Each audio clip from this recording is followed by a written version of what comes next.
Assalamualaikum warahmatullahi wabarakatuh. Nama saya Saidah Muktamarroh, NIM U 2019-1043 IAT 1. Di sini saya akan menjelaskan tentang latar belakang Asma Barlas.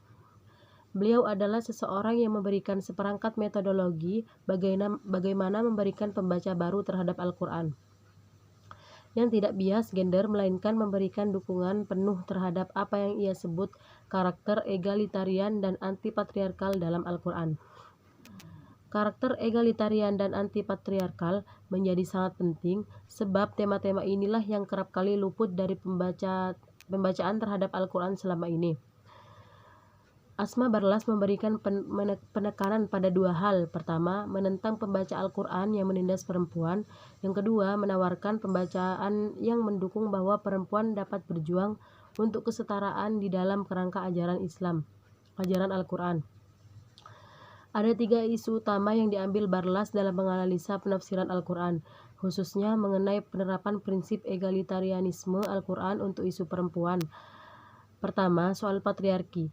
Istilah ini yang menjadi sorotan Barlas karena adanya wawancara yang berkembang, tidak hanya dalam Islam tapi dalam agama lainnya, tentang dominasi corak patriarkal di dalam menafsirkan teks-teks utama agama, termasuk Islam.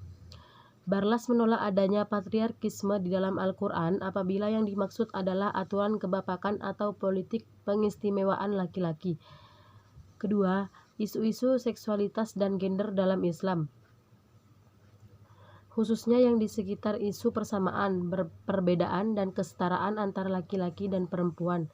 Untuk konsep persamaan, sebagaimana yang diungkapkan oleh sebagian kalangan feminis, menurut Barlas, itu tidak sesuai dengan Al-Quran.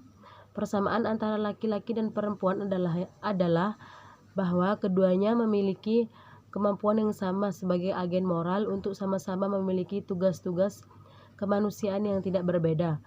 Allah tidak pernah membedakan manusia berdasarkan jenis kelamin, kekayaan, kebangsaan, atau konteks sejarah, melainkan ketakwaannya.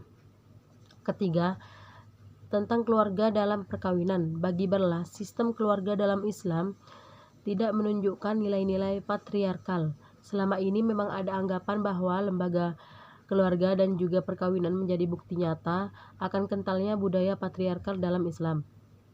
Dia menganalisis pandangan Al-Quran tentang ibu dan ayah dan tentang suami dan istri, serta membedakan pandangan Al-Quran dari pemikiran patriarkis atau barat maupun kaum feminis.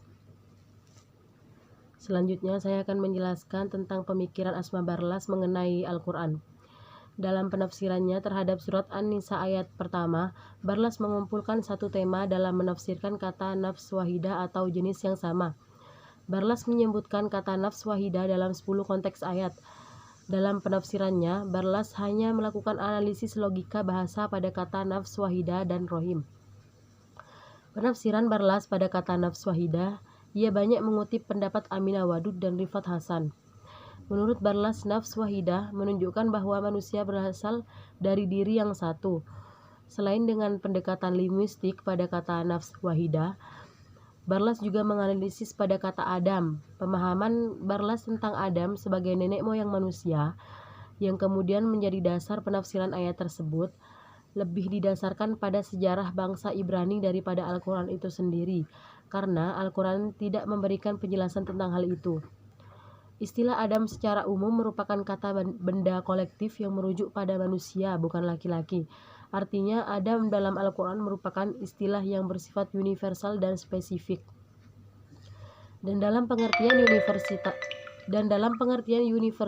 universal itulah Al-Quran menggunakan untuk menjelaskan penciptaan manusia. Dalam kerja hermeneutiknya, Barlas menggunakan 3 prinsip dalam interpretasi, yaitu yang pertama, linguistik. Prinsip ini pada dasarnya berupaya untuk mendapatkan makna sebuah tema atau konsep secara tepat dengan melihat dan merujuk kepada semua leksikon klasik dan lain-lain apa yang dimaksud dengan kata itu dalam kebudayaan di mana ia dipergunakan. Hal ini terlihat ketika Barlas menafsiri kata nafs wahidah. Kedua, kriteria konsistensi.